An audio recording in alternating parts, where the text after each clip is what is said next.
Bonjour à toutes et à tous et merci d'être avec nous. Vous le savez, maintenant, une fois par mois, depuis la rentrée de septembre, nous faisons ce nouveau format vidéo pour pouvoir échanger avec vous. Si vous êtes d'ailleurs volontaire pour poser lors des prochains enregistrements des questions, ce sera l'occasion d'échanger. Avec moi aujourd'hui par un beau temps, nous avons de la chance, l'occasion aux jardins familiaux de se retrouver pour parler de différents sujets. Et ce que je vous propose, c'est sans plus attendre, commencer peut-être avec nos invités du jour. Peut-être commencer par vous, Audrey. Avec plaisir, donc Audrey Gillon, je suis nouvelle arrivante sur Verneuil depuis cet été. Bienvenue. Merci. Alors il se trouve que moi je m'intéresse beaucoup aux sujets environnementaux, dérèglements climatiques, etc. J'ai 2 enfants qui sont tous les 2 scolarisés en école maternelle et je me pose la question de comment la mairie en fait accompagne, qu'est-ce qui est prévu, qu'est-ce qui est peut-être déjà fait par la mairie pour les infrastructures lors des canicules notamment, tout ce qui est conditions climatiques extrêmes. Et à titre d'exemple, dans l'école de mes enfants, il n'y a pas de préau. Et je pense que c'est un sujet. Donc, il y a cette école-là, mais il y a peut-être le sujet sur d'autres écoles. Donc, voilà, savoir ce que fait la mairie sur ces sujets-là. Tout à fait. Aujourd'hui, la question des intempéries d'un côté ou des sécheresses de l'autre, évidemment, a des impacts sur les bâtiments municipaux, tout particulièrement en ce moment avec les questions énergétiques en plus. Pour ce qui est des aménagements, aujourd'hui, nous avons lancé un plan l'année dernière qui revient chaque année sélectionner une école et en transformer entièrement à la fois les extérieurs mais aussi les cours d'école et en particulier la création ou pas de préau. Donc l'année dernière, pour la première fois, nous avons commencé avec un proof of concept, un test, un essai avec l'école Chemin Vert. Vous l'avez sans doute vu, l'école Chemin Vert a été entièrement refaite avec un préau, la végétalisation de la cour et en plus pour le coup des accès sur la cour de récréation pour chacune des classes, ce qui était une demande des maîtresses. Il se trouve que dans les prochains mois, suite à un gros travail qui a été fait avec les maîtresses, avec aussi tout le personnel municipal, et bien la prochaine école, ça sera l'école Dolto. Alors c'est pas fait exprès, mais en l'occurrence, dans les prochains mois, c'est l'école Dolto qui va être entièrement refaite, avec au programme en effet ces questions qui sont en train d'être posées et d'être finalisées, donc il n'y a pas les plans définitifs, même si j'ai pu présenter des plans provisoires sur le conseil de quartier et au Verneuil. Oui, préau, oui, végétalisation, oui, refonte de tous les extérieurs, pas d'ailleurs que de l'école, puisque Dolto c'est aussi un accueil de loisirs et c'est aussi d'ailleurs une crèche. Donc c'est l'ensemble des extérieurs du Dolto qui seront faits. Mais ensuite, ce sera dans toutes les écoles, maternelles et élémentaires, qui entre guillemets vont y passer, car la mairie s'est engagée à faire ce plan sur l'ensemble des écoles pour commencer, mais pas que, puisque en effet la question énergétique aujourd'hui se pose plus que jamais, mais au-delà, pour les questions environnementales, ce sont l'ensemble des infrastructures publiques qui vont être reprises sur ce sujet. Cet été, par exemple, c'est la toiture de la Garenne, avec d'ailleurs une grosse subvention de la région, qui a été entièrement refaite. C'est un gymnase, c'est aussi un dojo, c'est aussi une salle de danse et de ping-pong, une des plus grosses toitures de la commune, qui dans cet esprit a été refaite, puisqu'en effet, plus que jamais, les sujets environnementaux sont sur le devant de la scène. Merci pour votre réponse. Peut-être à vous ? Oui, bonjour. Donc, bonjour. Je suis Bénédicte, je suis gérante de la boutique pour enfants Zébulon et Miss Coquette. Alors, Verneuil bénéficie déjà d'un certain nombre de commerces de proximité, mais comment pensez-vous développer, renforcer, sécuriser aussi le commerce vernolien? Et d'ailleurs, est-ce que vous avez des marges de manœuvre pour favoriser l'implantation de nouveaux commerces qui sont plébiscités ou attendus par les habitants? Alors déjà, aujourd'hui, on a la chance à Verneuil d'avoir des commerces de qualité. Je dis pas ça parce que vous êtes là, je le dis parce que je le pense vraiment et c'est important de préserver notre tissu commercial qui aujourd'hui en plus est assez dense puisque je crois qu'il y a moins de 3% des locaux commerciaux qui sont vacants à Verneuil, donc on a cette chance. Il se trouve, je m'y étais engagé que durant la première année de mon mandat, en pleine période Covid, on s'était engagé côté d'une mairie à ce qu'aucun commerce ne ferme. Et évidemment, les commerces vivent leur vie, certains veulent changer, certains partent à la retraite, certains autres veulent déménager, c'est la vie des commerces et nous sommes très vigilants afin d'éviter qu'il y ait entre guillemets n'importe quel type de commerce qui s'installe. Qu'est-ce que nous ne voulons pas? Nous ne voulons pas des commerces qui dégraderaient l'image de la ville. Nous ne voulons pas non plus des commerces qui feraient une concurrence à des commerces préexistants. Donc typiquement, nous avons énormément d'agences immobilières, de banques, ce n'est pas la priorité sur la commune. Ce que nous avons besoin, ce sont des commerces de bouche, des commerces de qualité et nous avons bon espoir dans les prochains mois d'accueillir des nouveaux commerces de ce type, que ce soit a priori un vrac bio sur le Clos du Verger ou d'autres commerces, notamment une boulangerie, lorsque la construction sur la plaisanterie sera créée. Donc plutôt des choses positives, comment dire, artisanales, locales. Cela dit, la question qui se pose toujours, c'est est-ce que la mairie a réellement la main? Est-ce qu'on a la capacité, La réponse est souvent non, malheureusement. La mairie n'a pas la main pour décider quel commerce, surtout lorsque c'est privé, parce qu'il s'agit de baux privés. Cela dit, nous avons des très bonnes relations, nous avons même d'ailleurs une personne dédiée sur l'attractivité et le commerce, qui a des bonnes relations avec les bailleurs et qui nous permet d'obtenir quand même une voix au chapitre.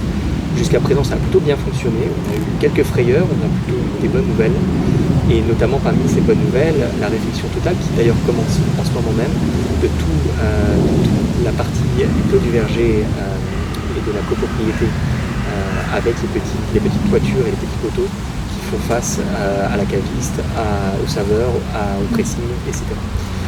Tout ce travail, on le fait avec les bailleurs, avec les copros, avec les commerçants. Et d'ailleurs, l'objectif sera toujours de se retrouver au moins une fois par an avec tous les commerçants pour vraiment pouvoir faire le point ensemble sur ce qui va pas et sur ce qu'on peut mettre ensemble en place pour plus d'attractivité. Il se trouve qu'on a bientôt Noël et qu'à Noël, on offre souvent des cadeaux aux enfants. Et c'est pas pour vous faire de la pub, mais vu qu'il n'y en a qu'un seul à Verneuil, j'ai le droit d'inviter Verneuiliennes et Verneuiliens, je prends un parti, plutôt chez Zébulon et Miscoquette, tout simplement parce qu'aujourd'hui, si on préfère Verneuilien, eh bien on aide aussi nos commerçants tout simplement à se développer. Et pour nous, c'est important de veiller au bon développement de nos commerçants. Voilà. On va passer à monsieur, la dernière. Bernard Destombes, président d'Adil Environnement. Bon, ma première question, elle est naturelle, toute naturelle, c'est est-ce que le projet de déviation de la RDS 154 est définitivement enterré? Alors, je pense que vous êtes bien aussi placé pour avoir les éléments sur ce sujet. Il se trouve qu'il y a 15 jours, nous étions nombreux, plus nombreux que je l'aurais même espéré, parce qu'il faisait bien moins beau temps qu'aujourd'hui, sur le tracé de ce contournement, sur la route rouge, comme on l'appelle, au cœur de la forêt, pour réitérer non seulement la position de la ville, qui est toujours non, tout comme Chapelle-Vernouillet d'ailleurs, mais aussi pour commencer à tourner la page, puisque aujourd'hui, juridiquement, le projet ne tient plus, et c'est une bonne nouvelle, on s'en réjouit. Mais pour autant, il est temps de repenser les mobilités à Verneuil, avec notamment ce besoin urgentissime de restructurer, sécuriser le boulevard André Malraux, la fameuse RD 154. Donc nous allons ouvrir dans les prochains jours, prochaines semaines, des cahiers de doléances pour que tous les Verneuiliens puissent participer, contribuer et nous dire ce qu'ils veulent, puisque nous avons des échos qui sont parfois divergents, parfois complémentaires, parfois aussi les bonnes idées. Il y a des choses qui sont naturelles, tout ce qui est pistes cyclables, il y a des choses qui sont évidentes, tout ce qui est végétalisation et puis plus globalement sécurisation, mais on n'est pas à l'abri de bonnes idées, donc cette idée de lancer ces cahiers de doléances nous permettra de les agréger. Justement, moi je suis très soucieux de la mobilité des piétons, parce qu'on parle effectivement beaucoup des cyclistes actuellement. Et justement, pour les piétons, moi je trouve que c'est une alternative à la voiture, enfin, c'est une façon de tuer définitivement la RD 154, pas, bien sûr, pas dans tous les trajets, mais c'est quand même rendre une ville plus agréable, plus conviviale, c'est quand il y a des piétons centraliers, quoi.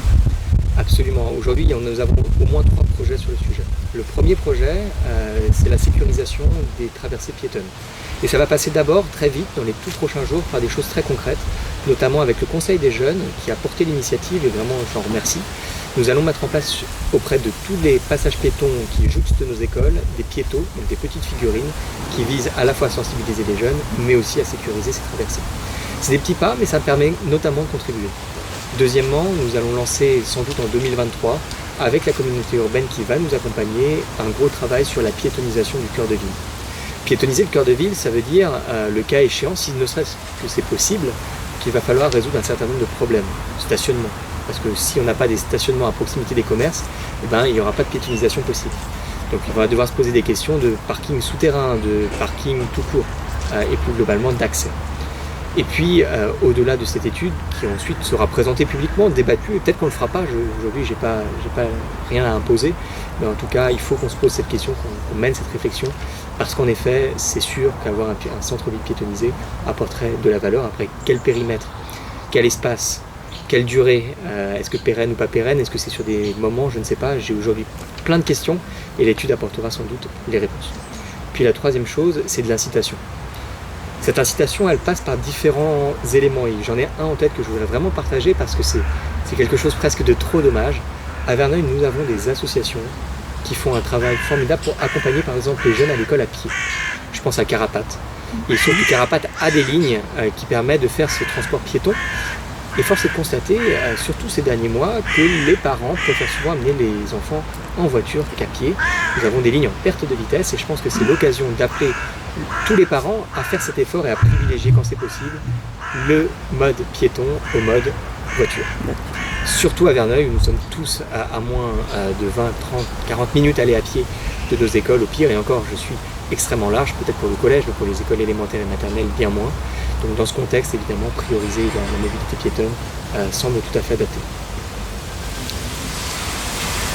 Madame Pocard, présidente du conseil de vie sociale de la résidence de la Pierre. Notre bâtiment se dégrade, comme vous l'avez constaté. Et j'aimerais savoir, avec la CDC, puisque vous êtes à deux, la mairie et cet organisme, quand comptez-vous quand même faire des travaux? Alors la bonne nouvelle, c'est qu'il va y avoir des travaux. On va commencer par cette bonne nouvelle. Aujourd'hui, nous avons eu l'occasion à la fois avec vous et puis avec les différents agents de la ville de faire le tour de cette résidence et de constater en effet qu'elle est malheureusement en mauvais état. Le bailleur CDC Habitat est en train de mener des études assez lourdes d'ailleurs. D'ailleurs, nous devrions avoir dans les prochains jours, prochaines semaines, les résultats de ces études afin de pouvoir lancer des travaux entre 2023 et peut-être 2024. Mais en tout cas, très vite. Dans le même temps, il est question côté mairie de prendre nos responsabilités et notamment d'intensifier les travaux à l'intérieur des espaces, des appartements qui sont vides. Aujourd'hui, c'est inacceptable d'avoir des appartements vides. Nous avons à peu près, si je ne dis pas de bêtises, un peu moins de 80 appartements dans la résidence. Oui, de la 76. Pierre, 76. Et sur ces 76 appartements, sauf erreur de ma part, il y en a à peu près 10% de revenus chaque année, en tout cas on en a fait 7 cette année. Cela dit, c'est pas suffisant lorsqu'on sait qu'il y avait cette année 13 appartements à refaire, soit 6 appartements qui n'ont pas pu être refaits. Pourquoi? Pour différentes raisons qui sont compréhensibles. D'abord, le bailleur qui n'était pas prêt, qui doit faire ses études pour pouvoir nous accompagner sur toute la structure à faire ses travaux. Et puis au-delà aussi des questions financières, puisque si nous n'avons pas de liste d'attente, eh bien, il n'y a pas d'intérêt à faire ces travaux. Il se trouve qu'un gros travail a été mené par le CCAS de la ville, le Centre communal d'action sociale, et que la directrice a reconstitué une liste d'attente. Qui dit liste d'attente dit besoin d'avoir ces appartements, et donc objectif 0 appartement vide le plus vite possible. Donc des travaux à l'intérieur des appartements pour tout ce qui est accessibilité, tout ce qui est remise en état tout simplement, mais aussi un gros chantier à venir, probablement 2023, peut-être 2024 s'il y a du retard, pour refaire entièrement les extérieurs et puis le gros œuvre de ce bâtiment qui en effet s'abîme et qui doit en effet être repris. Nous ne pouvons pas nous permettre d'avoir une résidence pour personnes âgées qui n'est pas en état. Et de la même manière, avec ces gros travaux, nous espérons d'ailleurs pouvoir relancer, redynamiser cette résidence, avec le conseil bien entendu, mais aussi avec la création encore plus d'animation pour nos seniors. Il y avait, vous savez, les semaines passées, la semaine bleue, mais au-delà de ces événements, des choses peut-être qu'on pourra travailler ensemble avec mon adjointe en charge de l'accompagnement de nos aînés. Vous aurez sans doute plein d'idées à lui partager et l'objectif sera évidemment le mieux possible de redynamiser de fond en comble cette résidence. Oui, parce que je crois que la résidence a besoin. Un nouveau souffle. Parce que quand on voit qu'à l'heure auparavant, puisque je suis là depuis 2003, quand nous faisions une petite réunion, minimum, nous étions 30 personnes. Le loto qui a été fait en début de semaine, nous étions 7 personnes de la résidence. Et je pense que le Covid a porté un choc et qu'au-delà du Covid, tout le travail qui n'a pas été fait sur la bonne ambiance, sur l'inclusion, doit être fait maintenant. Mieux vaut tard que jamais, mais en tout cas, je suis d'accord avec vous pour passer de temps en temps. Il n'y a pas assez de résidents engagés. Et j'ai bon espoir, cela dit, qu'on y arrive à redynamiser, mais ça va passer par ces travaux. Il va falloir faire beaucoup maintenant, je pense. Sans travaux, on n'y arrivera pas. J'ai une deuxième question, malheureusement, je prends du temps. Le stationnement. Rue de la Pierre, pour ainsi dire, il n'y a pas de stationnement pour les résidents. Il y a un stationnement devant, il y a 6 places vertes, une handicapée, une des pauses minutes et une autre bleue. C'est tout. Ce qu'il y a devant la résidence. Nous sommes quand même au minimum 30 personnes à avoir une voiture et 6 handicapés. Alors je vais vous répondre en plusieurs temps. Le premier temps, c'est que nous avons des places de stationnement qui sont à proximité, généralement en ville.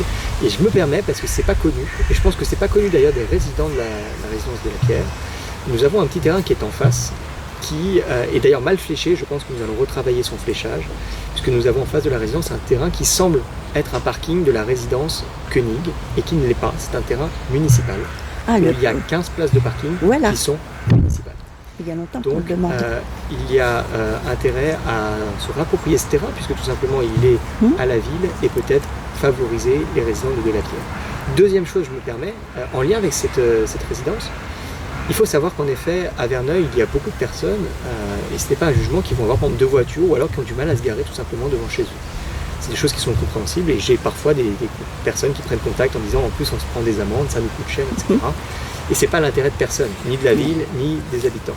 Et je voudrais juste souligner quelque chose qui est quand même un point d'alerte, parce qu'on dit toujours à Verneuil, on a besoin de parking souterrain pour pouvoir mieux accéder au centre-ville, mieux accéder au commerce, etc. Il faut savoir que dans les copropriétés, et je pense par exemple à celle de la Pierre, il y a énormément de stationnements qui sont vides, qui ne sont pas utilisés et qui sont parfois même alloués. Nous sommes en train de travailler avec les copropriétés pour pouvoir flécher ces différentes places et pour pouvoir les mettre en location pour les habitants qui le souhaiteraient.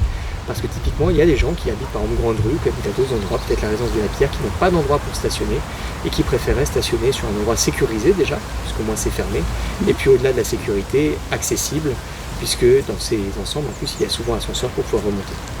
Donc nous sommes en train de faire ce travail, c'était le deuxième sujet que je voulais évoquer. Le troisième, bien entendu, c'est celui qui va aujourd'hui être développé dans la ville, à savoir le stationnement résidentiel, qui a déjà mis en place sur la gare Verneuil-et-Verneuil avec plutôt du succès.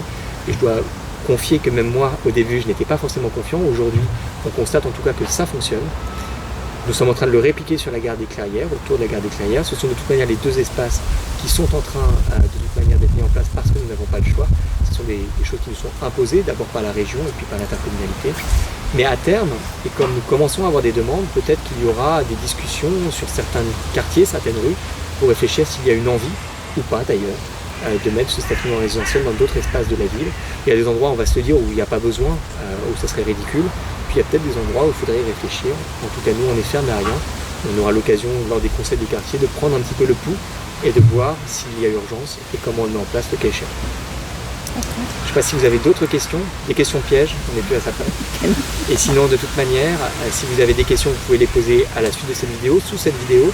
Nous aurons l'occasion de pouvoir y répondre directement par écrit ou le mois prochain sur un nouveau format où vous serez peut-être les invités pour poser vos questions. Encore une fois, merci à vous toutes et tous et je vous donne donc rendez-vous le mois prochain ou très vite dans les commerces ou de toute manière dans la ville.